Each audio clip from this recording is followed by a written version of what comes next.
Hello, my name's Charles. I suffer from PTSD and here's my story. I joined the army in 1988 and I came out in 1996. Probably the last 2 years of my army career, I started to mess up. Things were going downhill, my behaviour was changing. I was drinking heavily, smoking grass, gambling,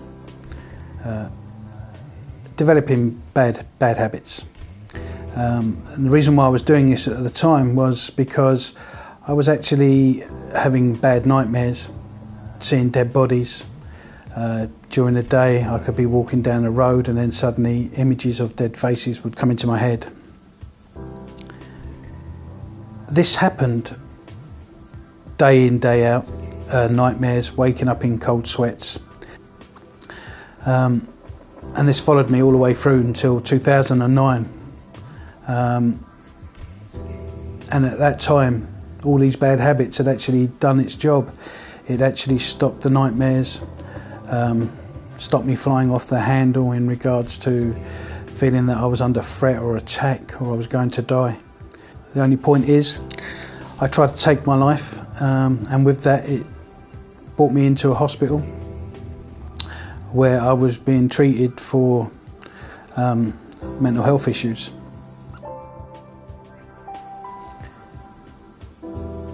People around me couldn't really understand what was going on, and more to the point, I couldn't really understand what was going on.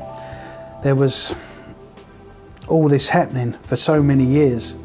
You didn't know what was right and what was wrong. I just thought I was one of life's bad pennies, I suppose. But the 5 weeks that I spent in this hospital managed to bring me down, calm me down, get some sort of trail of thought back in. And I knew one thing for sure, that I didn't want this life anymore. So with that, with the guidance of loved ones and everything else, they thought that my addictions were my problem, and they sent me to a place up in Dudley called the Gordon Moody Association. So they were teaching us things about our triggers and our cycles, and when I saw my cycle, it was the first time that I could actually sort of say, yes, this is me, I can get it. And I opened up to the road of recovery for myself. During this process, I was supposed to be there for 9 months. I ended up being away from my loved ones, my wife and my daughter, for 3 years. Whilst I was being treated in the Gordon Moody Association, when I was having one-to-one therapy, it was decided that because I'd stopped all the bad habits and the nightmares were coming back and the images, etc., that they put me in contact with combat stress.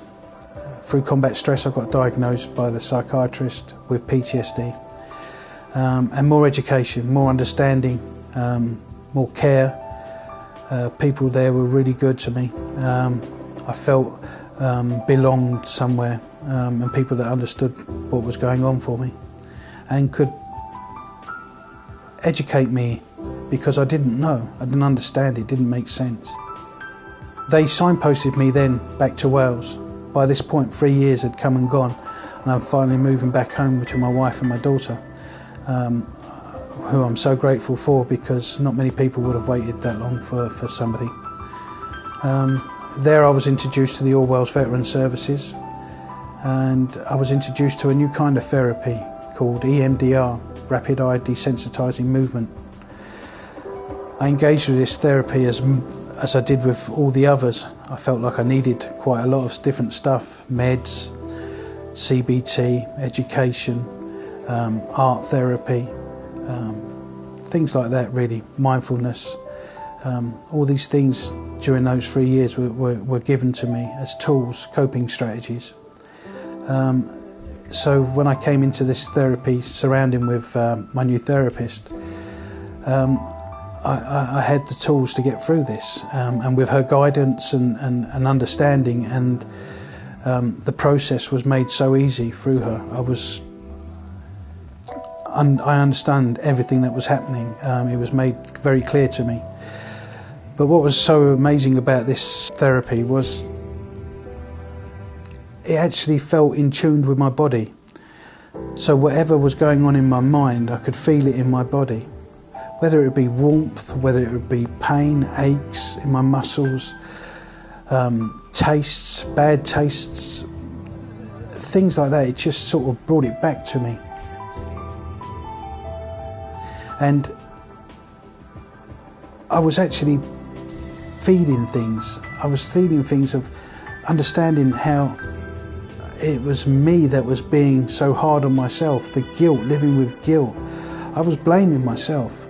I actually worked out by doing this process that I was actually punishing myself. When anything good was happening for me, I needed to punish myself and something bad had to happen. So that's why I picked up the bad behaviours. But yeah, over time, with every sort of issue that we dealt with, it sort of became less painful by going through this process. And I owe so much to her. But I've come to the end of the therapy side of it, and they're holding on to me to make sure that I can actually go back out onto Civvy Street and be able to walk down the path without the fear of dying, which is what I was experiencing beforehand. So yeah, that was quite a journey for me, and I think looking back now I can actually see a lot of the things that were good and what was bad for me. Some of the things that I found probably wasted a lot of valuable time for me was fighting to be able to claim a benefit. I'd never claimed a benefit before in my life. I'd always worked, and I had nowhere to go. There was no way I could work because I was stripped to the bone. And sometimes not being listened to was another hard thing. Going to the doctors, I remember in the early days when I got diagnosed with PTSD, a doctor actually turned a computer screen to me and said to me, "Here, go on Amazon, PTSD for Dummies, get the book, help yourself." At that particular time, I could see how angry I was building up. I didn't even understand what PTSD was or what it was doing for me. And this doctor expected me to pick up a book and be able to deal with it. But those words that he said to me would have been more beneficial further on down the line. So the biggest problem for me was actually education and understanding this. Is the first time I dealt with mental health issues, even though I'd lived with it for so many years. But I was self-medicating. I was doing all the wrong things to suppress it. I can now sort of look back and say the good and the bad things about the process. But I have a new sense of life now. I've achieved a lot of the short-term goals, and I've achieved now some of the long-term goals. You know, I'm back in work, I'm supporting others, I'm re-educating myself to become a counsellor. And this is all possible because of the people that I've been so fortunate to have to support me in this. If it wasn't for the Poppy Factory,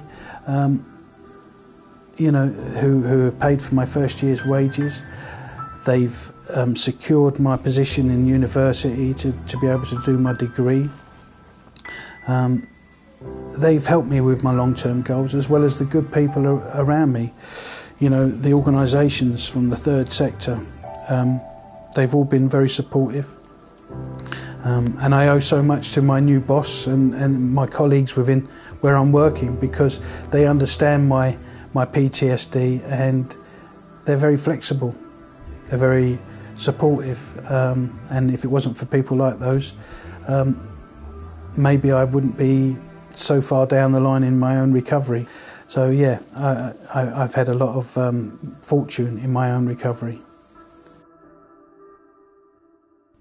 So that was my story.